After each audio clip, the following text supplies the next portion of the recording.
family would take yearly vacations to a different hotel and resort every summer. It would always be me, my wife, and my 2 little boys. For the most part, we would spend all of our time at the resort rather than going out and visiting other places. It made it cheaper since we didn't need to rent a car, and it was just relaxing to stay at a nice place and get away from everyday life. Of course, when we first arrived in the morning, we all unpacked and the kids immediately wanted to go to the water. My wife and I sat on the chairs around the pool while the boys went off and played with the other kids at the water park that was right next to the pool. We sat there enjoying the sun for about 2 hours before we both decided we should get back to our room so we could get ready to go out for dinner. I got up and began walking around the water park, looking for the boys, and after a few minutes I was able to find Sam, the older of the 2, and asked him where Alan was. I changed both of their names for privacy reasons. Sam said that Alan was playing with another kid on the other side of the park.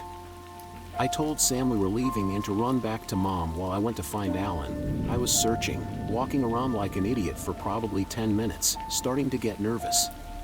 When I finally saw him, he was in the back corner where a few chairs were set up and was talking to a small boy that looked about his age.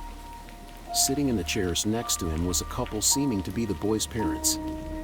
I walked up and briefly introduced myself, but they didn't respond. Aside from giving me a slight smile, there was an awkward couple seconds of silence. Then I told Alan that we were leaving for dinner and led him back to the hotel. I asked him about who his new friend was and he said he was playing with him at the water park.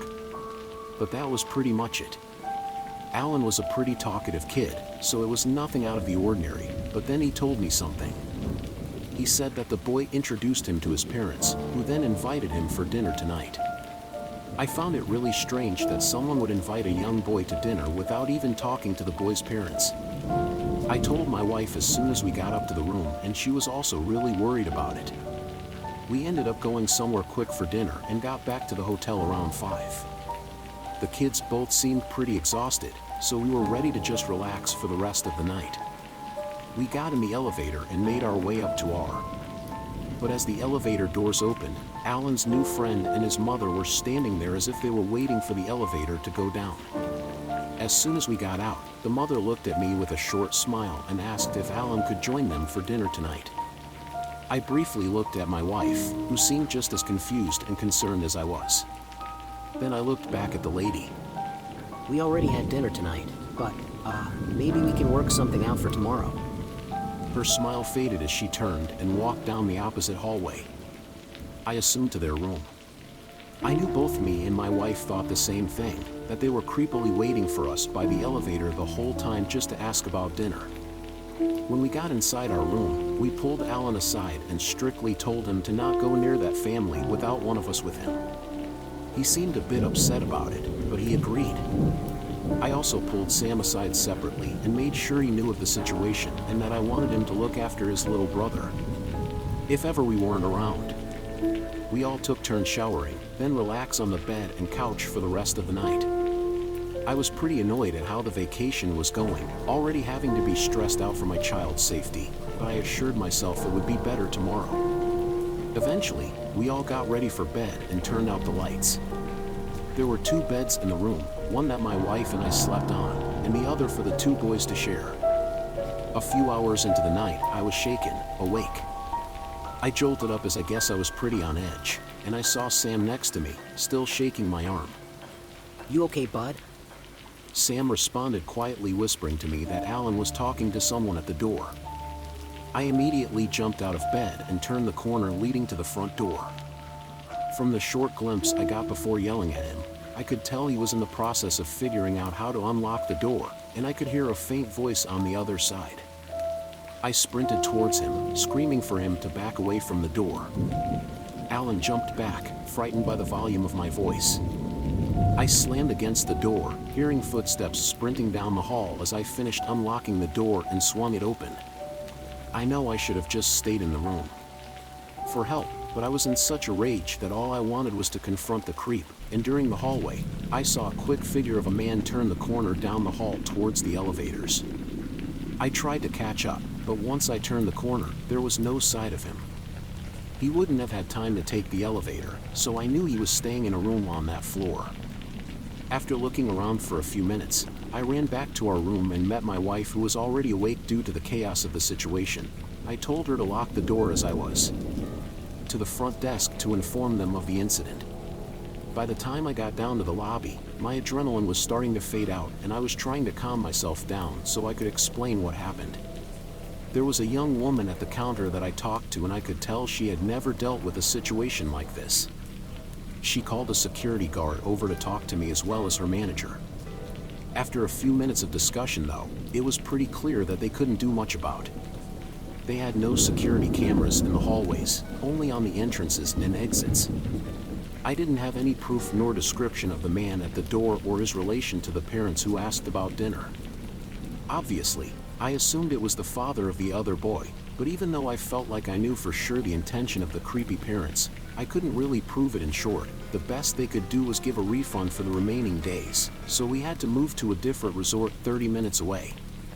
It's a really terrible feeling as a parent to know that there was so unlikely trying to kidnap your child, and yet there is nothing anyone can do about it. I hate knowing that those creepy parents are probably out somewhere right now trying to get unknowing children into some weird trap of theirs. Those people deserve to rot in prison, and I hope that me sharing this experience can inform other parents of the true dangers and hopefully help save their children from these horrible people. What freaks me out the most is the possibility of the boy that was with them being someone else's missing child, who they now use to other innocent children.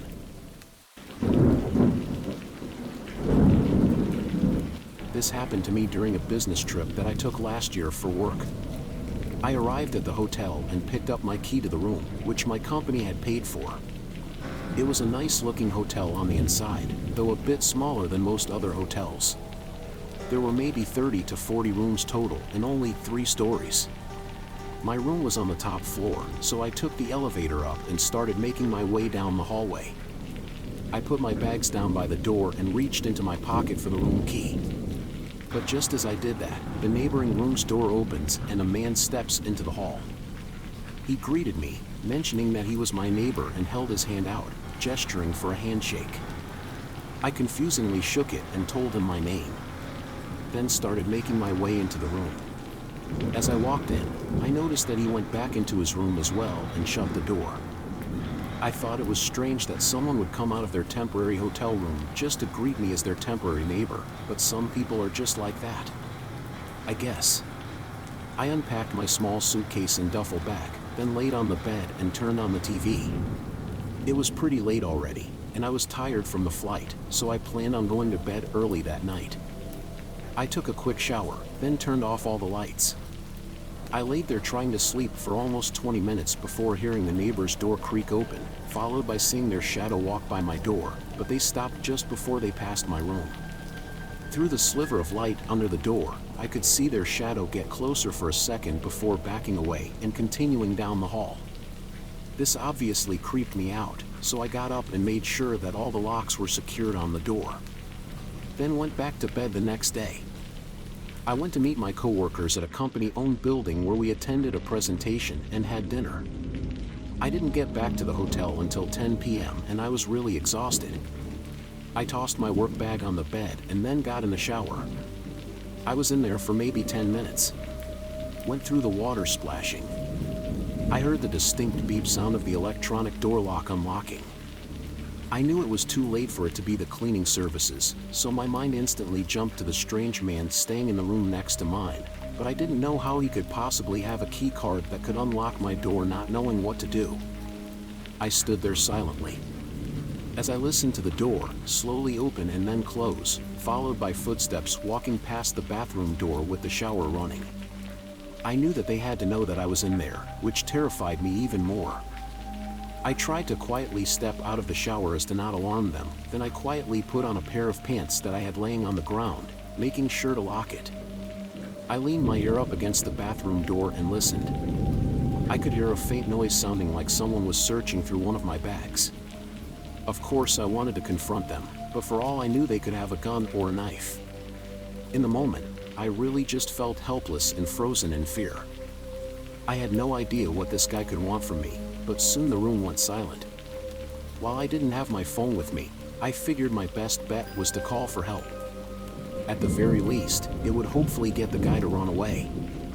I took a deep breath, then started banging on the bathroom door, yelling for help as loud as I could. I could hear frantic footsteps run past the door and back into the hallway. I quickly got out and closed the front door, locking it shut, then ran to the nightstand to get my phone and dialed 911 with my shaky hands. Once they were on their way, I called the front desk to let them know as well. Of course, by the time they got here, the man was already gone, but thankfully the police found him in his car a few hours later.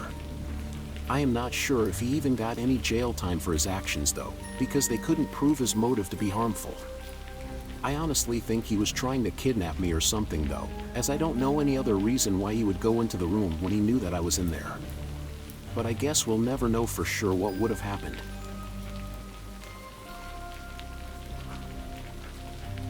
I worked as a security guard at a large hotel in Las Vegas during my late 20s. It paid way better than pretty much any other job nearby that I was actually qualified for, but the most annoying part about it was the scheduling and the staff. At the time, the building was having trouble with a lack of staff to cover shifts. So my schedule would be mornings, evenings, or overnights, all randomly throughout the week. It made it really hard to even sleep sometimes, but again, I liked the money anyways. I was working a late evening shift this night and was at the front desk talking to two of my coworkers. It was around 11, and my shift ended at 12, so we were just passing the time in the middle of our conversation. The phone rang on the desk that I was leaning on, checking the number. It was from one of the rooms in the hotel, so I picked it up and asked how I could help. A man spoke saying that there was something going on in one of the rooms down the hall, and that he was really worried about it. I asked him what he meant and he frantically responded, telling me to come up quick because he was getting really nervous. I checked the room number on the phone, then told him I would send security up as soon as possible. Of course though, I was just referring to myself. When I put the phone down, I quickly explained the strange nature of the call to my coworkers. Then headed to the elevators and went to the mid-level floor where the caller's room was located. Walking down the hallway, there was a strange sense of absolute silence. I expected to hear whatever the caller was talking about, but there were no loud noises coming from anywhere on the floor. I also kind of expected the caller to have been standing by their door, waiting for me or something, but the door was closed. I knocked on the door loudly, announcing that it was hotel security. I didn't hear any movement or sounds coming from the room at all, and after a minute of no answer, I walked down to the end of the hallway listening intently for anything unusual, then continued back to the door knocking again. A few moments later though, the room behind me opened their door, and an older woman asked if I was security. I said yes and asked if they knew anything about a strange noise or the caller from the room, to which they replied that they had heard loud noises traveling through the hallway a few minutes ago, but were unsure what it was from their voice and facial expressions. They seemed really terrified at this point. I was already starting to get really nervous, but things only got stranger. I grabbed my walkie and radioed down to the front desk asking them to call the room again and let me know if they answered. After a little bit, they replied that nobody answered. I stood there for a moment trying to think of what to do before radioing back down to them. I told them to check who was staying in the room. After waiting for what felt like forever, they finally got back to me saying that nobody had the room booked for tonight. Even more confused, I took out my security key card and opened the door since nobody was supposed to be there. The room looked clean and unused as far as I could tell. I searched every corner and found basically nothing, but then I walked over to the phone. I turned it over and got the serial number on it. Then I went back down to the lobby where my desk was, and I checked the security records for timestamps of calls that had been made from that room. Sure enough, there was a record of an active call having been made from this room to the front desk, the one that I had answered about 15 minutes ago. Obviously, the hotel didn't record the calls or anything, so all I was able to confirm was that someone was in that vacant room without permission. This ended up becoming a bigger investigation over the coming days. As the next morning, one of the guests staying in a room on that same floor was reported missing by a family member that was staying in a separate room. The security footage of all the entrances and exits were reviewed, and the missing person was last seen leaving the hotel alone a couple hours prior to the call that I had received. It's still unclear if the two incidents were connected or not, but it's definitely a really strange situation. I don't know how the caller got access to that phone or who they were, but personally I believe that the reason they called seemed to add up with someone getting forcefully kidnapped based on their brief description. The person behind the mystery call was never identified, and as of right now, the missing person still has not been found.